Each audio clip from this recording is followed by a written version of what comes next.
नमस्ते and welcome to this exciting episode of Saithology debunking mythology. Saithology के इस episode में आपका बहुत बहुत स्वागत है। हमारे मेंबर्स बनिए, मेंबर्स के लिए वीडियोस देखिए और हमारे साथ गुरुकुल में जुड़िए टू लर्न शास्त्र इन ए प्रॉपर वे। आप लोगों को यूपीआई, पेपाल, पे जो सभी प्लेटफॉर्म्स हैं, वेनमो, जेल के थ्रू भी सपोर्ट कर सकते हैं। चलिए, अमेरिका ने भारत के विरुद्ध पैंतरा बदला। सर्जियो गोर भारत में आए। सर्जियो गोर को अपॉइंट ही किया गया था to improve relations with India. उन लोगों को मालूम है कि इंडिया को बैंड किया जा सकता है। India is a large democracy और यहाँ पे सिर्फ ओपिनियंस के थ्रू आप बात कर सकते हैं, ओपिनियन चेंज कर सकते हैं, उनको मालूम। तो अमेरिकन एडमिनिस्ट्रेशन वही कर रहा है जो उसको करना चाहिए। अब भारत को धमकी दे नहीं सकते, मिलिट्री धमकी दे नहीं सकते, उसको न्यूक्लियर थ्रेट नहीं दे सकते, क्योंकि Bharat is the biggest consumer और भारतीय economy is growing at a very fast pace. तो अमेरिका भारत को खतरा नहीं कर, उसको मालूम है मिलिट्री खतरा नहीं दे सकता, ये मिलिट्री थ्रेट नहीं दे सकता, तो इसलिए वो बातचीत के थ्रू बात कर रहे हैं, थ्रू सर्जियो गोर। अब सर्जियो गोर कौन है? मैंने आपको उसके बारे में पहले बताया था। एक रशियन जू है जो कैथोलिसिज्म में कन्वर्ट हुआ और अमेरिका की पूरी कैबिनेट उसी ने सिलेक्ट की है। स्कॉट बेसेंट और ये सब जो नाम आते हैं आप सुनते हैं, ये सब उसी के द्वारा सिलेक्टेड है।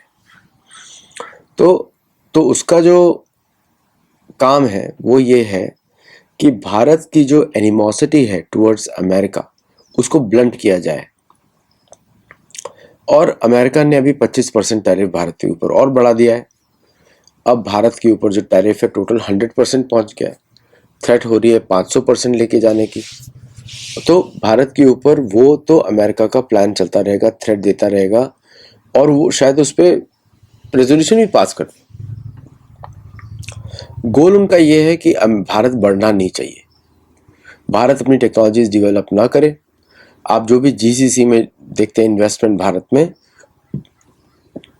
वो सब एक तरीके से टैलेंट पूल को खींचने के जैसा है कि भारतीय डोमेस्टिक डेवलपमेंट कुछ हो ना, आत्मनिर्भरता का जो प्रोजेक्ट है भारत का, आत्मनिर्भरता का ही रह जाए और कुछ करे ना भारत। ये उसका प्लान है। लॉकहीड मार्टिन C-130 को भारत में लाना चाहता है। यूरोप, जर्मनी चाहता है कि एयरबस ए जो उनका 400 प्लेटफॉर्म वो भारत में बने। एम्ब्रेयर चाहता है कि भारत में उसके एम्ब्रेयर के प्लेन्स बने, क्योंकि Bharat is the biggest military buyer, Bharat is the biggest civil aviation buyer. और आपने अभी देख भी लिया किस तरह इसरो के जो स्पेसशिप है उसके साथ खिलवाड़ हुआ। उस पर इन्वेस्टिगेशन पेंडिंग है, इसलिए मैं उस पर कमेंट नहीं करूँगा, because I want to see the technical details क्या हुआ एग्जैक्टली। अभी तक जो लगता है वो लगता है कि थर्ड और फोर्थ स्टेज में प्रॉब्लम हो गया, फर्स्ट 2 स्टेजेस में प्रॉब्लम नहीं हुआ। तो वील हैव टू सी कि किसने किया, क्या हुआ, those reports have to come out. ये इसरो के लिए बहुत बड़ा एम्बैरेसमेंट की भी बात है।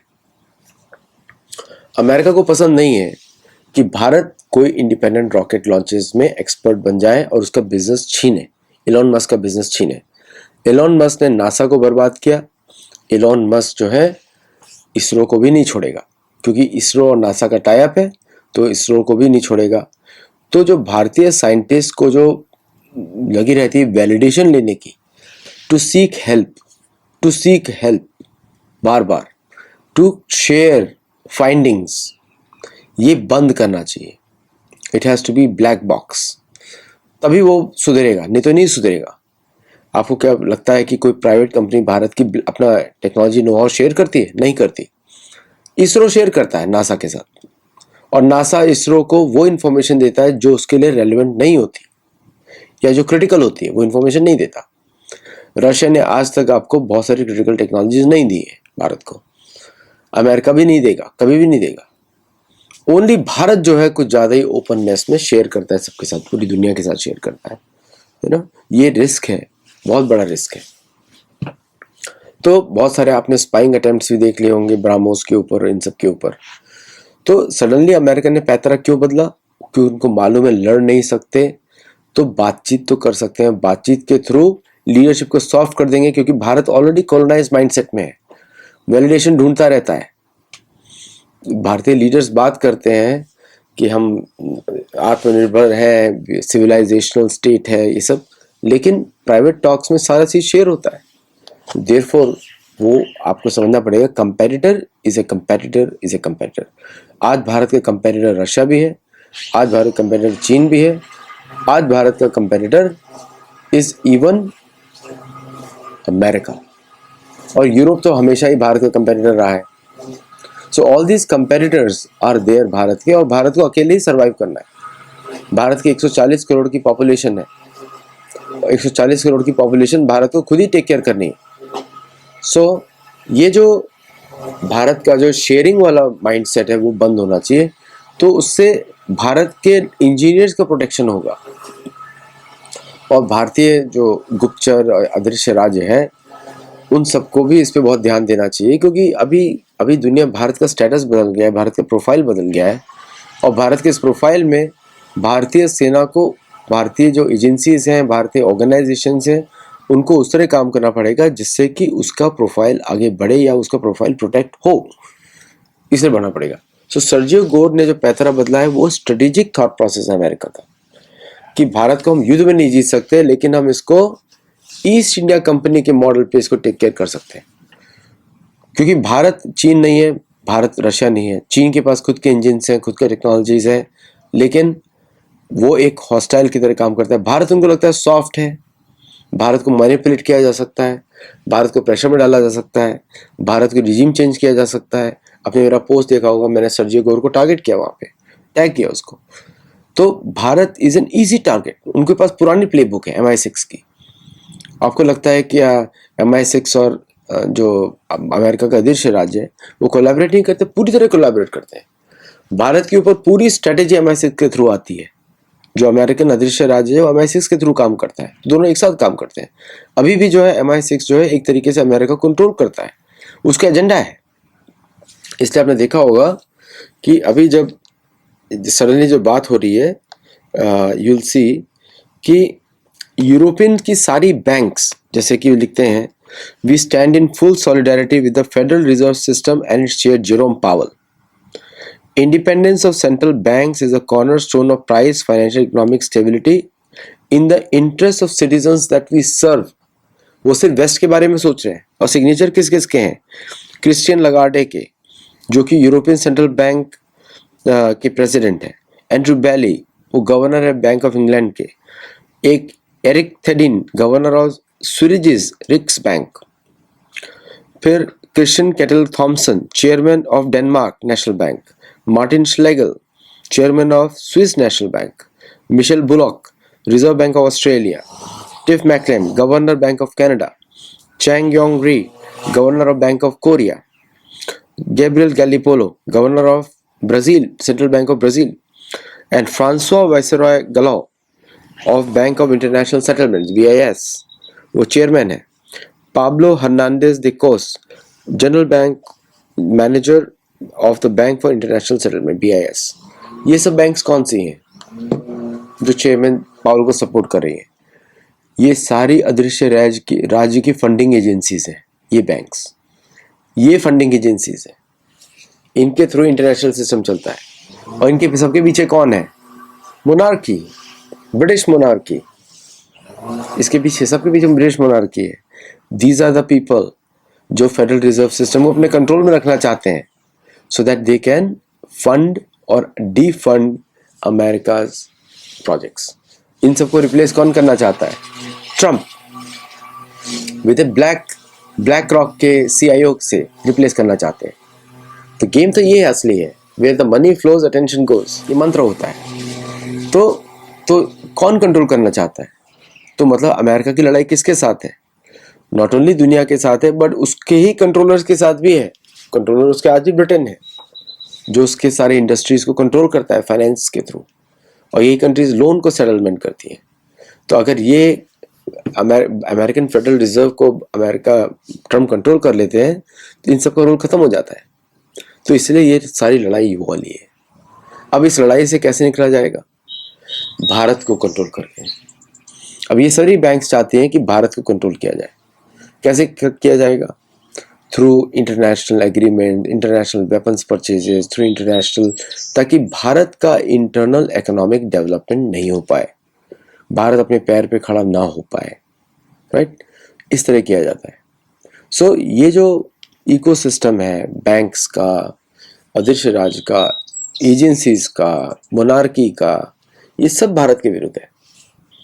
और इसमें भारत एक लिंचपिन ऐसे हो जाता है कि सबसे बड़ी पॉपुलेशन है, केपेबल पॉपुलेशन है, और एक तरीके से नॉन वेस्टर्न पॉपुलेशन है, एंटी वेस्ट नहीं, नॉन वेस्टर्न। तो जब भारतीय लीडर्स प्रो वेस्ट की बातें करते हैं तो इन सब का कंट्रोल भारत के ऊपर आ जाता है। जैसे जर्मन चांसलर अगर भारत को पनडुब्बी बेचते हैं तो उनको लोकेशन भी मालूम होगी। अगर जर्मन एनालिस्ट भारत के नेवी रूम में बैठते हैं तो इसका मतलब यह है they will know what Indians can see, और उसके हिसाब से दे कैन प्लान ऑल्सो। क्या भारत को सीट देंगे to sit in the German naval centre? नहीं मिलेगी। ओके, तो प्लान ये है कि infiltrate India at all level through tie ups, through finances, through this thing, और फिर उसको कंट्रोल किया जाए उसके आउटकम को। तो मतलब सॉवरेंटी एक तरीके से भारत की एक दिखावा ही है। हम डिसीजंस लेते हैं जो पब्लिक डोमेन में आते हैं क्योंकि पब्लिक को खुश रखना है, जो राष्ट्रवादी लोग उनको खुश रखना है। बट अदरवाइज अगर आप देखते हैं कि सिस्टम कंट्रोल्स में यूरोप भारत के ऊपर हावी होता जा रहा है, सिस्टम्स कंट्रोल में। तो भारतीय सिस्टम्स पे अमेरिकन और यूरोपियन सिस्टम्स का सबमरीन्स, फ्रेंच एयरक्राफ्ट और Russian aircraft also. So all these different system जो भारत के पास है, इंक्लूडिंग ब्रह्मोस जो कि रशियन मिसाइल है, रशियन इंडियन कोलैबोरेशन है, उन सब पे इन सब का कंट्रोल आपने देखा ही होगा कि किस तरह इसरो के प्रोजेक्ट्स अभी सडनली फेल होने शुरू हो गए। ओके, सो इस तरह कंट्रोल किया जाता है पूरे भारत को। तो अगर हमको रियली भारत के ऊपर निर्भर रहना है, अपने आप के ऊपर निर्भर रहना है, हम लोग को ब्लैक बॉक्सेस बनाने ही पड़ेंगे जो कि इन सब चैलेंजेस को डील करें भारतीय परिप्रेक्ष्य में। अगर हमको चीन से जमीन वापस चाहिए तो हमको चीनी स्ट्रेटेजी यूज करनी पड़ेगी। हमारे इंजन खुद के होने चाहिए और हमारे कैपेबिलिटीज खुद की होनी चाहिए। तो ये एक बड़ा प्रोजेक्ट है और सिर्फ आत्मनिर्भरता बात होगी पूरा नहीं होगा। वो बहुत ही अच्छा नारा है और बहुत ही अच्छा काम भी हुआ है उसके अंदर, लेकिन अब टेक्नोलॉजी स्पेस में कोई भारत को मदद करने वाला नहीं है। सर्जियो गोर का प्लान है कि टेक्नोलॉजी स्पेस में भारत वेस्ट पे डिपेंडेंट रहे ताकि वो फ्यूचर में कभी वेस्ट को मिलिटरली चैलेंज न कर पाए। ये उनका प्लान है। तो इसीलिए भारत को इतना अपीसमेंट चल रहा है। बिल्कुल भी आप खुश मत होइए। यू विल बी सरप्राइज कि किसको सर्जियो गोर बात कर रहा है बिहाइंड द सीन, वो आपको ध्यान होना चाहिए। तो अभी आपको पता लगेगा वो अदानी, अंबानी, डिफेंस, इन सब पे बात करेंगे और छोटे डेवलपर्स पे बात करेंगे, उनको इनकरेज करेंगे, उनको बोलेंगे कम टू अमेरिका, तो शेयर करेंगे अमेरिका में जाके, सारी टेक्नोलॉजी चलेगी आपकी। और हम लोग बोलते रहेंगे क्योंकि भारत की सबसे बड़ी प्रॉब्लम है कि हमने नैतिकता को समझा नहीं है। नैतिकता जो होती है वेदों के आधार पे होती है, धर्म के आधार, वेदों से ही धर्म होता है, उसी के आधार पे होती है। और चाणक्य ऋषि बोलते हैं कि आपका पड़ोसी सबसे बड़ा दुश्मन है, और अमेरिका तो आप भारत का जानी दुश्मन है, भारत को खत्म कर देना चाहता है। ठीक है, उसके साथ आप दोस्ती का प्रलोभन या नाटक भी करेंगे तो असलियत बन जाएगी, because they know how to work. उनकी गुप्तचरी काम कर रही है। भारत की गुप्तचरी तो सिर्फ एक ग्रास, हमने समझे नहीं गुप्तचरी। नारद मुनि बोलते हैं कि दुश्मन के 12 ऑफिशियल्स को कंट्रोल किया जाता है। हमने क्या कंट्रोल किया है? जो हमारा सबसे बड़ा दुश्मन है कंट्रोल नहीं किया है। अमेरिका में कंट्रोल नहीं किया हमने, यूरोप में कंट्रोल नहीं किया। जब तक हमारी गुप्तचरी वहां पे जाके कंट्रोल नहीं करती है तो क्या भारत की रक्षा कैसे होगी? सिर्फ उसको आपने पाकिस्तान और चीन के बॉर्डर मूवमेंट्स में लगाया हुआ है, नहीं। तो भारत को नैरेटिव बनाने के लिए दूसरे को अपीज करने की जरूरत नहीं। जब तक अपीज करेंगे आपको कोई वेस्ट में सीरियसली नहीं लेगा। अमेरिका सीरियसली नहीं लेता भारत को। उसको मालूम है कभी भी कॉन्कर कर सकता है। उसको मालूम है भारतीय पॉलिटिकल लीडरशिप पैसे के सामने झुक जाएगी, क्योंकि हमने ये सोचा हुआ है कि पैसा ही इन्वेस्टमेंट होना चाहिए, एफडीआई इन्वेस्टमेंट। जो इन्वेस्टमेंट करता है आउटकम भी वही लेके जाता है उस इन्वेस्टमेंट का। क्योंकि ये लोग बड़े स्मार्ट लोग हैं, बहुत स्मार्ट है, बहुत ज्यादा स्मार्ट है। हमारे शास्त्र हमको बताते हैं स्मार्ट बनने के लिए, लेकिन हम लोग शास्त्र को फॉलो नहीं करते। हमने अपने हाथों में बेड़ियां बांधी हुई, पीछे की तरफ बांधा हुआ है हाथ को सबको। तो जब आप पीछे हाथ बांध देते हैं तो आप खुल के काम नहीं कर सकते।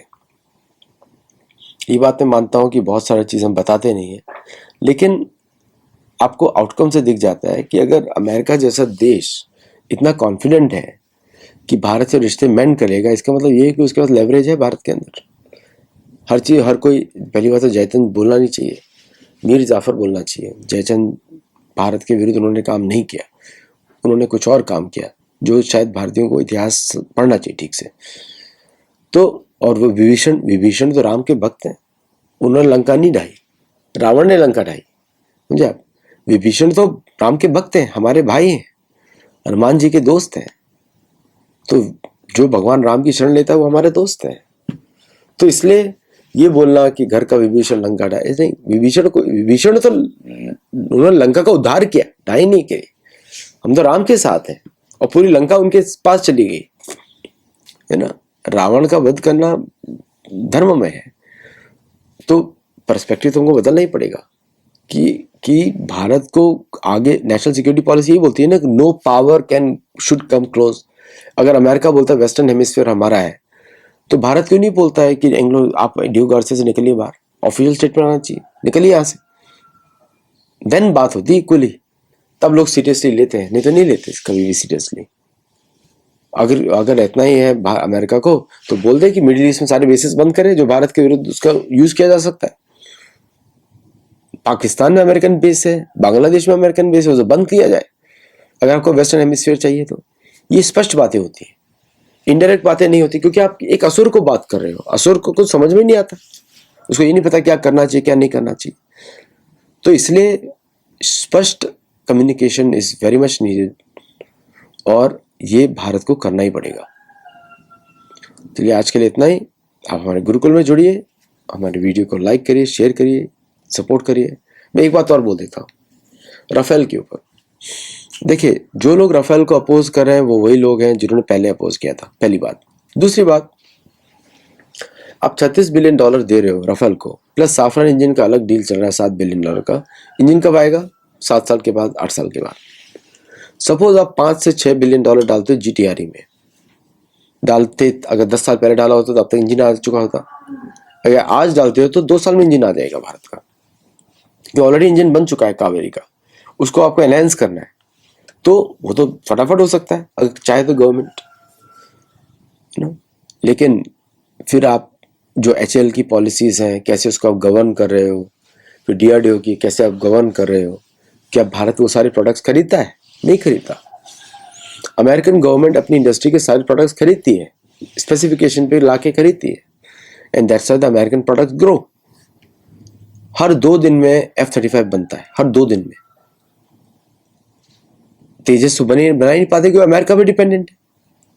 आपने इंजन के एयरफ्रेम पे तो इन्वेस्ट किया, इंजन में इन्वेस्ट नहीं किया जो उसका प्राण होते हैं, उस पर अमेरिका का इंजन ले लिया।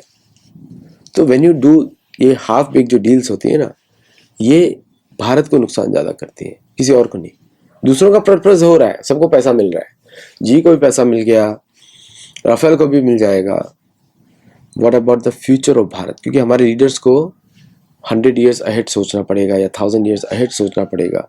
उसके लिए Bharat has to build logistic large aircraft like C-17, passenger aircraft बनाने पड़ेंगे, भारत को इंजन्स बनाने पड़ेंगे सबके, भारत के अपने खुद के हेलीकॉप्टर चाहिए मीडियम लिफ्ट, किसी पे डिपेंड नहीं हो सकते, रशिया पे भी नहीं हो सकते। सो भारत के लिए बहुत बड़ा चैलेंज है। आपने DRDO पे इतना एक्सपेंडिचर किया, लेकिन आपने फटाफट उठा रहे बॉम्ब्स फ्रॉम इजराइल। इजराइल एक छोटा सा देश है, थाने के बराबर देश है। सो इंटरनेशनल डिप्लोमेसी में सिर्फ बाहुबल चलता है, कुछ नहीं चलता। अगर भारत को स्ट्रांग होना पड़ेगा तो सेनाएं have to operate in Atlantic, Pacific, सब जगह ऑपरेट होनी चाहिए, तब जाके लोग सीरियसली लेंगे, नहीं तो लोग सीरियसली नहीं लेंगे। स्पेशली जो असुर के देश हैं वो सीरियसली नहीं लेंगे। तो मानसिकता बदलने की आवश्यकता है। आज के लिए इतना ही। नमस्ते and I will see you in the next show. Thank you.